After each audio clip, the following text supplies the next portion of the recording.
কয়েকদিন আগে সেনাপ্রধান জেনারেল ওয়াকারুজ্জামান বলেছেন, আমি আপনাদের সতর্ক করে দিচ্ছি, পরে বলবেন যে আমি সতর্ক করিনি। তিনি তখন বলেছিলেন, কাদা ছোড়াছুরি বন্ধ না হলে স্বাধীনতা ও সার্বভৌমত্ব বিপন্ন হবে। সেনাপ্রধান এও বলেন, আমি আজকে বলে দিলাম, নইলে বলবেন সতর্ক করিনি। সেনাপ্রধানের এমন বক্তব্য যখন রাজনীতিতে আলোচনার কেন্দ্রবিন্দুতে, তখন রাজশাহীতে এক অনুষ্ঠানে এবার সেনাবাহিনীর সব সদস্যদের প্রস্তুত থাকতে বললেন সেনাপ্রধান। বৃহস্পতিবার রাজশাহী সেনানিবাসের প্যারেড গ্রাউন্ডে বাংলাদেশ ইনফ্যান্ট্রি রেজিমেন্টাল সেন্টারে 7ম কর্নেল অব দি রেজিমেন্টের অভিষেক অনুষ্ঠানে দেশের প্রয়োজনে সেনাবাহিনীর সব সদস্যকে সর্বোচ্চ দায়িত্ব পালনে প্রস্তুত থাকার নির্দেশ দেন সেনাপ্রধান। তিনি বলেন, আমি আশা করব ইনফ্যান্ট্রি রেজিমেন্টের প্রতিটি সদস্য তাদের উপর অর্পিত দায়িত্ব সর্বোচ্চ শৃঙ্খলা এবং পেশাদারিত্বের সঙ্গে পালন করবে। এছাড়া দেশের যে কোনো প্রয়োজনে স্বতঃস্ফূর্তভাবে দায়িত্ব পালনের পাশাপাশি প্রয়োজনে নিজেদের জীবন উৎসর্গ করতে প্রস্তুত থাকবে বলেও আশা প্রকাশ করেন তিনি। দেশ জুড়ে তোলপাড় ওয়ালটন ফ্রিজ কিনে আপনিও হয়ে যেতে পারেন মিলেনিয়ার। ইনফ্যান্ট্রি রেজিমেন্ট দায়িত্বশীলতার সঙ্গে তাদের দায়িত্ব পালন করছে উল্লেখ করে ওয়াকারুজ্জামান আগামীতে এই রেজিমেন্টকে আরও আধুনিক ও সক্ষম করে গড়ে তোলার কথা জানান।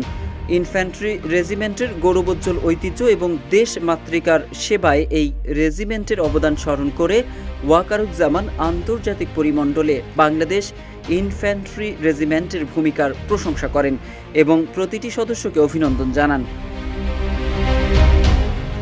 সেনাপ্রধান বলেন, বাংলাদেশ ইনফ্যান্ট্রি রেজিমেন্ট 2001 সালের 1 জানুয়ারি প্রতিষ্ঠা লাভের পর অতি অল্প সময়ের মধ্যেই কঠোর পরিশ্রম, সময়োপযোগী পরিকল্পনা এবং দেশপ্রেমের দৃঢ় অঙ্গীকারের মাধ্যমে এই মর্যাদাপূর্ণ অবস্থানে আসীন হয়েছে। এই রেজিমেন্ট কৃতিত্বপূর্ণ অবদানের স্বীকৃতিস্বরূপ 2011 সালে জাতীয় পতাকা লাভের দুর্লভ সম্মানে অধিষ্ঠিত হয়েছে। এদিকে বাংলাদেশ ইনফ্যান্ট্রি রেজিমেন্টাল সেন্টারে এক বিশেষ অনুষ্ঠানের মাধ্যমে 7ম কর্নেল অব দ্য রেজিমেন্ট হিসেবে অভিষিক্ত করা হয় সেনাপ্রধানকে। এদিকে কাদা ছোড়াছুরি বন্ধ না হলে স্বাধীনতা ও সার্বভৌমত্ব বিপন্ন হবে। সাম্প্রতিক সময়ে সেনাপ্রধানের এমন বক্তব্য নানামুখী আলোচনার জন্ম দিয়েছে। বক্তব্য দেওয়ার সময় সেনাপ্রধানের শারীরিক ভঙ্গি এবং বক্তব্যের ভাষাও বেশ কঠোর মনে হয়েছে অনেকের কাছেই। অন্যদিকে রাজনীতিকদেরও কেউ কেউ এতে অবাক হয়েছেন। সেনাপ্রধান জেনারেল ওয়াকারুজ্জামান মানুষের মুখের উপর স্পষ্ট কথা বলার মতো লোক বলে মন্তব্য করেছেন নৌ পরিবহন ও শ্রম উপদেষ্টা অবসরপ্রাপ্ত brigadier general M Shakhawat Hossain.